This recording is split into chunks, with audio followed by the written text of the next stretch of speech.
Namaskar everyone and welcome to 44th day of our Ramayana Satsang.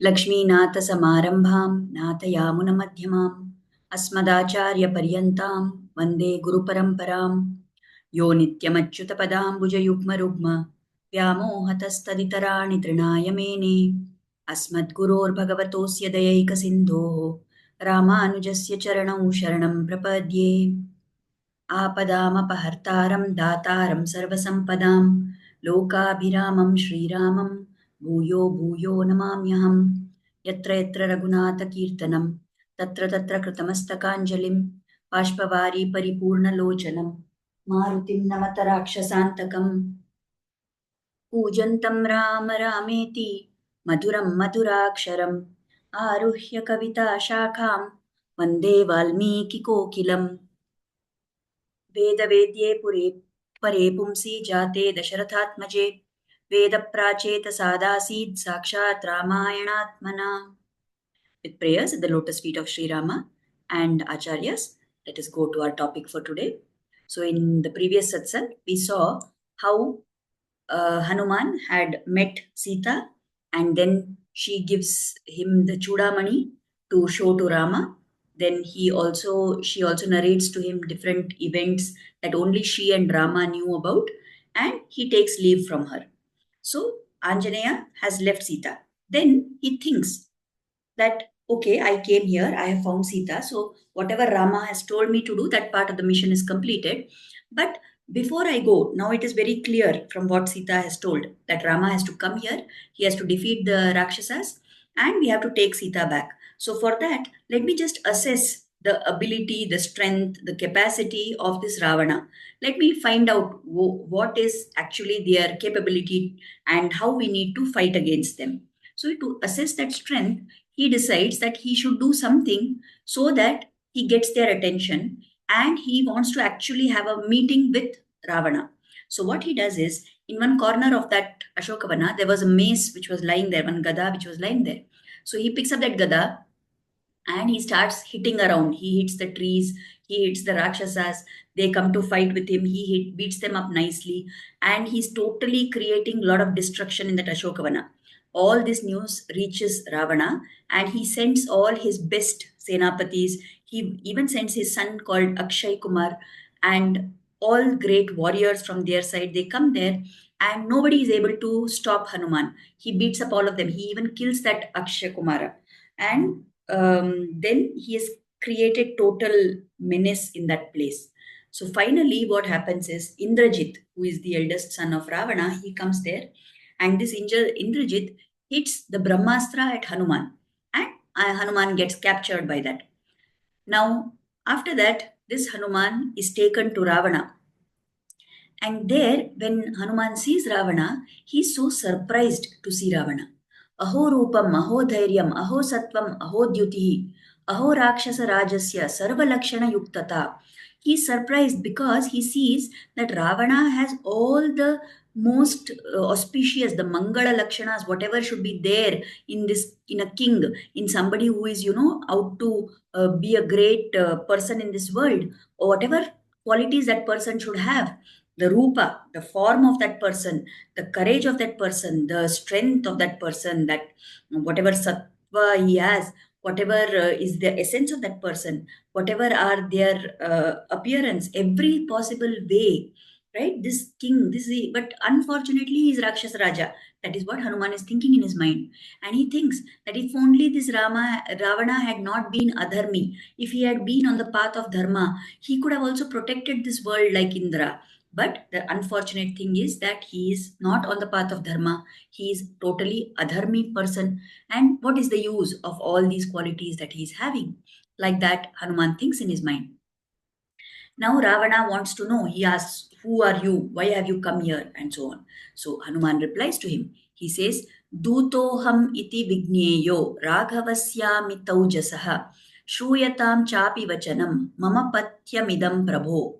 Oh, you Lord of Demons, Rakshasa King, you understand, I am the messenger from Rama. I am Ramaduta. And I am from that Rama who has unlimited tejas. He is unlimited in his radiance. And I'm going to tell you some good advice. You please listen to it, says Hanuman. And then Hanuman advises Ravana. He tells him about how Rama is so great, how he is having he's such a treasure house of all the most wonderful qualities that anybody can have. How he is so parakrami, how he is so valiant, and he killed all those Rakshasas in Janasthana, how he killed even Vali, who was himself so powerful. What is the real identity of this Sita? And he warns Ravana that, see, it is very wrong of you to keep Rama's wife like this. You return back. Even now, you don't have anything to lose. Nothing will happen to you. You return Sita back to Rama. He tells like that. And he says, Satyam Rakshasa Rajendra Shrunoshva Vachanam Mama Ramadasasya Dutasya Vanarasya Visheshatah. He says, Oh Rakshasa Raja, Rakshasendra, I have come and listen to this. Although you may think that I am a monkey, you may think that I am just an ordinary Vanara, but I have come. Don't think of me as an ordinary monkey. I have come as a Ramadasa, as a Ramaduta. And you listen. That's why, because I have come as Ramadasa and Ramaduta, these words are truthful words which come from my lips. So you listen to me, take my advice. Like that, he tries to guide Ravana. But we know how Ravana is. He's so full of ego and he's so full of arrogance, and he is not ready to listen. Again, finally, Hanuman tries to tell him, Brahma Swayamabhushcha Turananova. Sorry. Brahma Swayamu Bhushcha Turananova. Rudras Tripurantakova. Indro Mahendra Suranayakova. Tratumna Shakta Yudhirama Vadhyam. He says, whether it is Brahma who comes, or if it is Rudra who has the three eyes who comes, who destroyed Tripura, whether a Brahma comes or Rudra comes, or even Indra himself comes, they will not be able to protect anyone who has been killed by Rama in battle. Like that, Hanuman gives a warning. So, what he is trying to say that if there is battle, if there is yuddha between you and Rama or Ravana, then definitely Rama is going to win and you will be killed. And once you are killed, whoever anybody prays to, Brahma, Rudra, Indra, nobody can restore you back to life. If you are killed by Rama in battle, you are permanently destroyed. Like that, he's saying. And hearing all this praise of Rama and hearing all this advice of Hanuman, Ravana, because he's so arrogant, he gets even more agitated and he's totally angry now. He flies into a rage and he says, What is this Vanara doing? Who gave him the right to talk all this nonsense? Kill him at once, he says. And at that point of time, Vibheeshana, Ravana's brother, youngest brother, who had been sitting quietly until now, he intervenes. He steps in and he says that, Oh Ravana, you are such a knowledgeable person. You have knowledge of all the Shastras. You have knowledge of all the Rajadharma. And you know very well, it is against Rajadharma to kill anybody who has come as a Duta. If somebody has come as a messenger, we should not ever kill them because they have only carried a message. But what we can do is we can cause some damage to this Vanara so that the opposite side, when he goes back to Rama, they will come to know what is our strength. So don't kill him, says Vibhishana. And at that point, Ravana decides that, okay, what Vibhishana is saying is correct. And he understands that. And then he says, okay, fine. Then how do we do some damage to this Vanara? And he says, for any Vanara, the most precious part of their body is their tail. So let us set fire to Hanuman's tail. That is the decision that Ravana comes up with. So when that decision is taken, then what he orders is that they should set fire to the tail of Hanuman. So to do that, what all the Rakshasas are doing is they wrap cloth which is dipped in oil. They wrap it around the tail of Hanuman and they set fire to that tail. Now, immediately as soon as this is done, Sita gets this news where she is in the Ashokavana. And hearing this, she's so aghast. She's so terrified. She says, Oh, poor this Hanuman, he came for my sake, and now they are doing this to him. And she prays to Agni Devata. She says, Yadi asti pati sushrusha, yadi asti charitam tapaha, yadi cha asti ekapatni vratam, shito bhava hanumataha. If I have done pati sushrusha, I have done service to my husband in a sincere manner, if I have done tapas, if I am a faithful wife, if I am a pativrata, then, O Agni Devata, you please be cool to Hanuma. Don't trouble Hanuman. She prays to Agni Devata. And the minute she says that, this Hanuman, whose tail is burning, feels as if there is some snow or some ice which has been kept on his tail, and he has absolutely no sensation of pain caused by the fire. And he realizes, he thinks, what is this? What is happening? One moment back, my tail was burning, and now I am feeling the most cool of sensations. What is this? How can this be possible? And he realizes that this must be because of the grace of Sita, and mentally he offers prayers to Sita. Then he decides, okay, these people have decided to set fire to my tail. Let me use this itself as the weapon to destroy this Lanka. And he flies from one house to the other. He moves from one building to another. He goes to all the places in Lanka except for Vibheeshana's house. He burns down the entire Lanka. Then he goes back to the ocean. He flies there. He dips his tail in the ocean to extinguish the fire. And then suddenly it strikes him. Oh, I have behaved like a typical monkey. What nonsense I have done. In all this, excitement of setting fire to whole Lanka, I never worried about what I did to Ashokvana. Is it possible that Sita also would have got burnt in that fire of Ashokvana? What a nonsensical thing I have done. How badly I have behaved, just like a normal, ordinary monkey, he thinks, and he feels scared and terrified. But just at that moment, what happens is he hears two celestial beings called Charanas. They are passing by and they speak that, oh, what a wonderful thing Hanuman has done. And see how smart he is. He has burnt the whole of Lanka except for Ashokvana. The entire Lanka is burning. And then Hanuman feels relieved. Now he knows that, okay, no damage has come to Sita. Then, when he thinks calmly, he also feels, if this Sita has the power to protect me from Agni Devata, will she not have the power? Will Agni Devata go and burn her down? He will definitely not do that. So he feels relieved. And anyway, now he has to fly back to Rama. So before that, he again goes to the Ashokvana. He visits Sita. He seeks her blessings. He prays to her. He says, don't worry, I will. I am reassuring you, Rama will definitely come very soon. I will convey all your message to him. And offering prayers at the feet of Sita, he takes leave from her and he flies back across the ocean. So, this is the story part of whatever we saw today. How Hanuman uses his intelligence and he creates damage in Lanka. Now, from today, whatever we have seen, again, Hanuman has shown us how intelligent he is. Now, Rama didn't tell him anything that you assess how much strength Ravana is having, you see what is the power of those Rakshasas and all that. He has decided on his own. So he is not actually just an ordinary monkey. We have already seen in numerous occasions how intelligent Hanuman is. And here, although he has come as a Duta to Sita, but he has performed whatever it is that Rama has expected. Beyond whatever is Rama's expectation, he has done the task and he's collected all the information. Not only he has collected information, he has advised Ravana and then he has given him a chance to surrender to Rama. That also would be very pleasing to Rama, isn't it?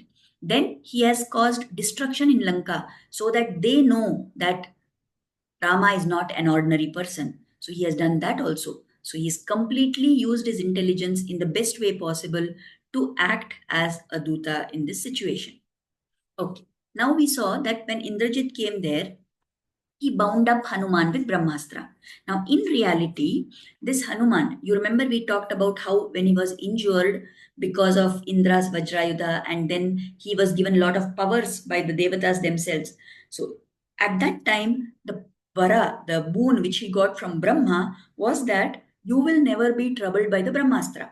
So, Hanuman actually has no problem. If the Brahmastra ties him down also by chance, then what will happen is within a short time, all that Hanuman has to do, he has to mentally pray to Brahma. And as soon as he does that, that Brahmastra will go away. It will not trouble him at all. But in this situation, Hanuman did not invoke that special power of his. He let that Brahmastra tie him up and he lay there as if he was tied up by the Brahmastra. Why? Because he knew that if he goes away from that Brahmastra, then they are not going to be able to catch him. And why he wanted to be caught? So that he gets an audience with Ravana. So he purposely lay there, letting himself be caught by the Brahmastra. Now, what happened actually is that after he was tied up by the Brahmastra, he can't move. But the other Rakshasas don't know all this, isn't it? Only Indrajit knows about the Brahmastra. So what those other Rakshasas did, they thought, okay, this Indrajit has done something and immobilized him, but maybe that will not be enough. So let us make sure that he really can't run away from us. So what they do is they bring the ordinary ropes and other things and they tie him up. Now the minute they bring the ropes and tie him, this Brahmastra has one rule that the minute any other astra or any other method is used to capture somebody on whom this Brahmastra has been used, that Brahmastra will become loose and go away by itself. Where there is another bond which has been placed, the Brahmastra will not stay, right? So actually what happened is Indrajit hit the Brahmastra, Hanuman got tied up, he did not try to release himself, he lay there bound with the Brahmastra. These Rakshasas came and they tied the other ropes around him. So Brahmastra went away. So at that point also, Hanuman could have removed those ropes by himself. But still he continued to lie as though he had been immobilized.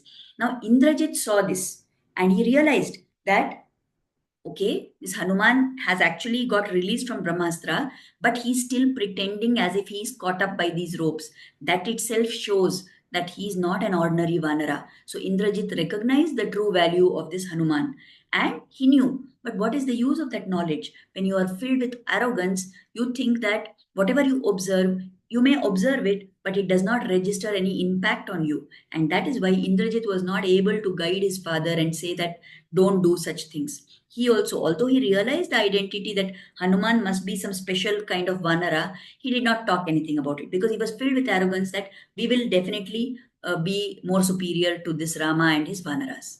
Okay. Then we saw this Vibheeshana. When Ravana told that Hanuman should be killed, then Vibhishana intervened and he said, no, no, Ravana, when Ravana told that this Hanuman should be killed, then at that point of time, Vibhishana told that don't kill him because it is against the rule of dharma, it is against Raja Dharma to kill a messenger. So here is the first instance when we see Vibheshana appearing in this story, and that what he has done itself shows us that he is truly a dharmatma. He is the one who will always follow dharma. Whether it is in his favor or not in his favor, he is always going to follow the path of dharma. So that is what we learn about Vibhishana's nature here. Now, it is told by the Acharyas that this Hanuman, he sat there in Lanka in front of Ravana and he was singing the glories of Rama, isn't it? He is doing stuti of Rama. He is praising all Rama's qualities. Why is Hanuman wasting time in doing that? Is it that just because he tells good things about Rama, is it that Ravana is going to go and surrender to him? Definitely not. Even Hanuman knows that. The Acharyas are telling this, okay? So what they give us the explanation is that when Hanuman was singing the glories of Rama, it was not for the sake of Ravana, because he knows Ravana is definitely not going to change his mind by Hanuman singing stuti. Then for what did he sing? Because Hanuman knew that Vibhishana is a dharmatma. Vibhishana is a sattvic person who is in the middle of all these rajatamatmaka rakshasas. He is the one who is thirsting to hear the stuti of the Lord. And for the benefit of that Vibhishana, who is in the middle of all these evil Rakshasas, to give him hope, to give him some benefit, therefore Hanuman, did kirtan of Rama's gunas. This is what the Acharyas explained to us. So, today we have seen a few things. In fact, there is one story which is told to show how difficult it was for this Vibhishana to live in Lanka. There is a story which is told that Vibhishana we know that he is a dharmatma, so he is always on the path of dharma. So he knows very well that Ramo Vigrahavan Dharma. He knows Rama is the very epitome of dharma, and he has always been a Rama Bhakta. Now, in his house on the wall, he was so full of the joy of chanting the Lord's name that it is said that on the walls of his house, Vibhishana had written Rama, Rama, Rama, Rama, and kept.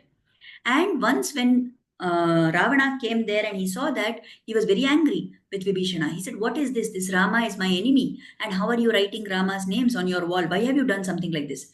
Now Vibhishana had to say something to protect himself, isn't it? So you know what he told Ravana? He said, no, I have not written that Rama's name. Actually, this is your name only. How is it my name? Asked Ravana. So he said, no, I am having a lot of respect for you because you are my elder brother, which was true.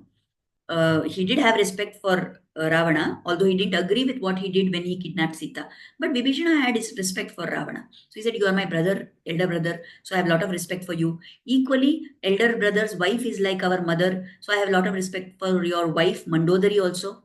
So, what I have done is from your name I have taken Ra, and from Mandodari's name I have taken Ma. So, this Ra from Ravana and Ma from Mandodari. In praise of you both only, I have written this Rama Rama like that.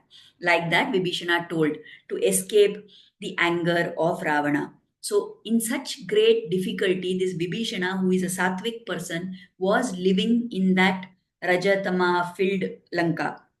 And for the benefit of this Vibhishana, to see that let him get some joy by hearing the Gungan of Rama, that is why Hanuman sang the glories of Rama in Lanka in that Sabha when Vibhishana was also there. This is what the Acharyas explained to us. So today we have seen certain things. Tomorrow we are going to see what happens next, how Hanuman comes back, and what is going to be happening next in the story. So for now, whatever we have learned today, let us offer gratitude at the lotus feet of Rama, Sita, the Acharyas, and pray that their blessings and grace will always be on us. मङ्गलं कोसलेन्द्राय महनीयगुणाब्धये चक्रवर्तीतनूजाय सार्वभौमाय मङ्गलं वेदवेदान्तवेद्याय मेघश्यामलमूर्तये पुंसां मोहनरूपाय पुण्यश्लोकाय मङ्गलं पितृभक्ताय सततं भ्रातृभिः सह सीतया नन्दिताखिललोकाय रामभद्राय मङ्गलं श्रीमते रघुवीराय सेतुलङ्घितसिन्धवे जितराक्षसराजाय रणधीराय मङ्गलं मङ्गलाशासनपरैर्मदाचार्यपुरोगमैः सर्वैश्च पूर्वैराचार्यैः सत्कृतायास्तु मङ्गलम्. Thank you, everybody. We'll meet again tomorrow and see what happens next. Namaskar.